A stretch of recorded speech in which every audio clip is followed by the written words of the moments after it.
ان تمام مرحومین کی مغفرت کے لیے، درجات کی بلندی کے لیے، جوار اہل بیت میں بحق کے شہدائے کربلا جگہ نصیب ہونے کے لیے صلوات پڑھ دیں محمد و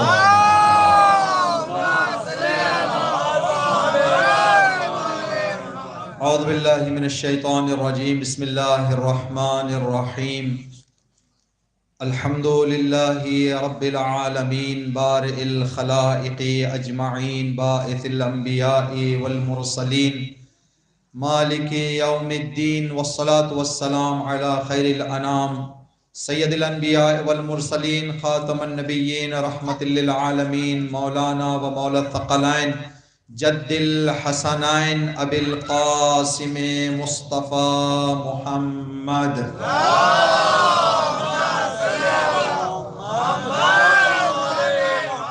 وعلى أهل بيته الطيبين الطاهرين المعصومين الذين أذهب الله عنهم الرجس وطهرهم تطهيرا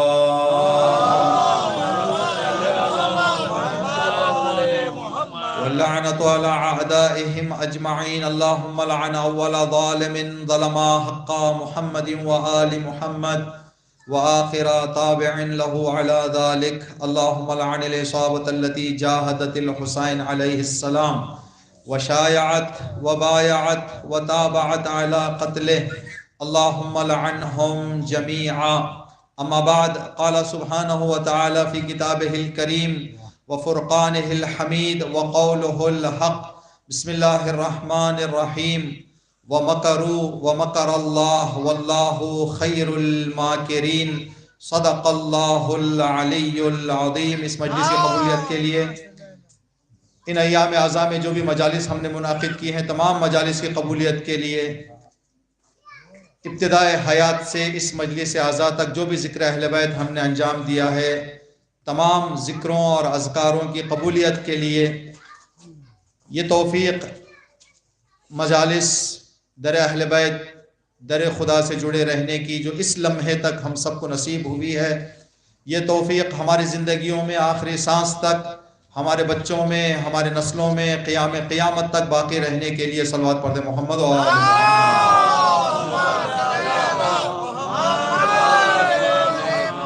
جہاں کہیں پر بھی اہل بیت کے چاہنے والے زندگی کر رہے ہیں، سب کی جان مال عزت و آبرو کی حفاظت کے لیے، تمام مومنین اور مومنات کی پریشانیوں کے دور ہونے کے لیے، تمام مومنین اور مومنات کی حاجات شرعیہ کے پورا ہونے کے لیے، کائنات کی تمام مشکلات کا حل، امام کا ظہور، امام کی سلامتی اور امام کے تعجیل فرج کے لیے صلوات پڑھ دیں محمد و آل محمد.